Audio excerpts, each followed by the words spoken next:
माँ और बाप साहब दो शख्स हमारे आसपास रहने वाले भगवान हैं। बिना छत की जिंदगी मुश्किल है, लेकिन बिना माँ बाप की जिंदगी उससे कहीं अधिक मुश्किल है। प्यार शब्द के सही मायने सिर्फ और सिर्फ माँ बाप ही बता सकते हैं, वो भी बिना कुछ कहे, क्योंकि इस दुनिया में बिना स्वार्थ के सिर्फ आपके माता पिता ही प्यार कर सकते हैं। और ये बात वो लोग बेहतर समझेंगे जो किसी कारणवश अपने माता पिता से दूर हो चुके हैं। एक कहानी है एक ऐसी बेटी की जिसके नसीब में माँ का सुख नहीं था।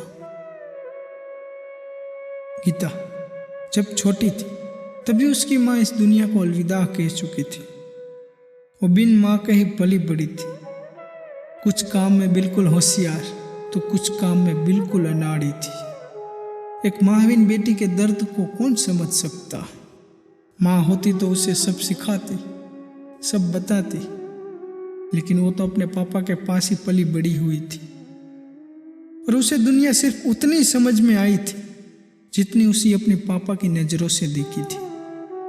और शायद इसलिए उसका दिमाग बचपन से ही औरतों की पंचायतों से ज़्यादा दुनिया की जानकारी और बिजनेस में ज़्यादा लगने लगा था।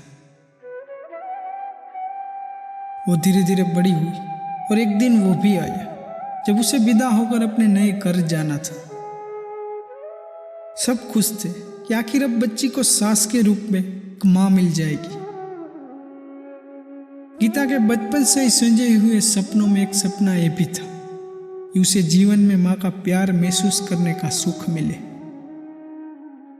शादी हुई और उसे अपने नए घर में प्रवेश किया।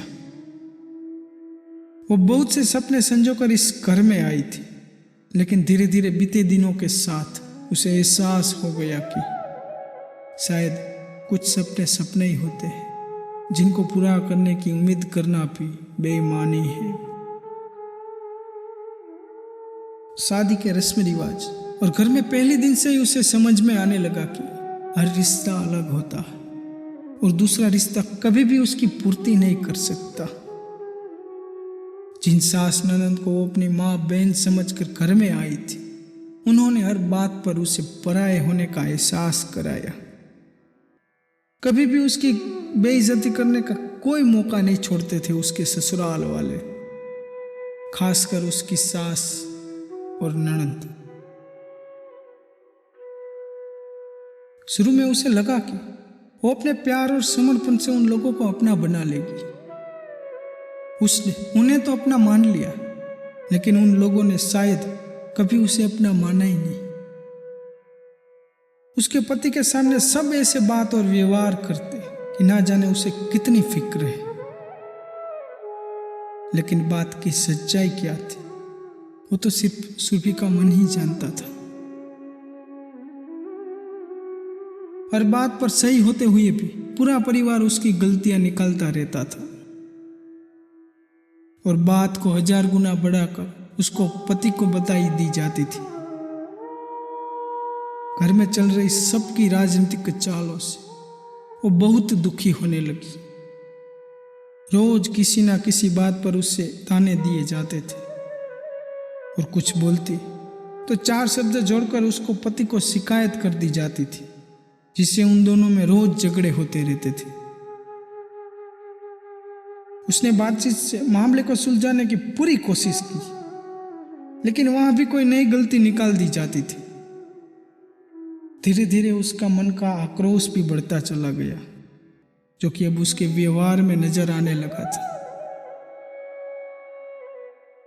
इसी बीच उसने एक नन्ही सी परी को जन्म दिया और उसने सोचा कि शायद अब सब कुछ ठीक हो जाएगा, लेकिन ऐसा कुछ नहीं हुआ, क्योंकि सुरभि का पति सिर्फ अपनी माँ का बेटा बन के ही रह गया था। पति और पिता के रिश्ते को किनारे कर वो बस एक ही रिश्ता निभाए जा रहा था। हमारे देश में ना जाने कितने घरों की ये कहानी है। एक माँ को अपने बेटे के जन्म से ही उसकी शादी कर बहू लाने के कितने बड़े अरमान होते, लेकिन जब वो बहू घर में आती तो वो खुद को इतनी असुरक्षित महसूस करने लगती जैसे कि बेटे के लिए पत्नी नहीं बल्कि अपने लिए सौतेन लाया हो। हर बात, हर कदम पर उसे गलत ठहरा कर हमेशा खुद को सही साबित करने में लगी रहती है। जैसे कि बहू को नीचा दिखाकर उसकी बेइज्जती करके ही उसको सुकून मिलता हो। सब कहते हैं कि घर को स्वर्ग बनाने का काम एक औरत का होता है, तो क्या वो औरत सिर्फ घर की बहू ही होती है? क्या सास ननद की कोई जिम्मेदारियां नहीं है घर की सुख शांति बनाए रखने में? और वो पति जो 7 फेरे लेकर वचन देकर पत्नी को घर में लाता है, क्या उसकी जिम्मेदारियां नहीं है कि वो अपनी पत्नी को घर में वो सम्मान दिलाए जिसकी वो हकदार है? क्या सुनी सुनाई बातों पर यकीन करके अपनी पत्नी को गलत ठहरा देना हर बात का ये हल होता है? क्या उसका फर्ज नहीं बनता कि वो अपनी पत्नी और घर के बाकी सदस्यों के बीच एक पुल बनाए रखने का काम करे, ना कि खाई बनकर दूरी बढ़ाने का? आप सभी इस विषय पर अपने विचार जरूर लिखिए, और ये कहानी आपको अच्छी लगी हो तो लाइक करें, शेयर करें, और ऐसी कहानी देखने के लिए आप हमारे चैनल को सब्सक्राइब करें। मैं हूं अंकेश परासरा, मिलते हैं अगली किसी वीडियो में। तब तक के लिए जय हिंद, जय भारत।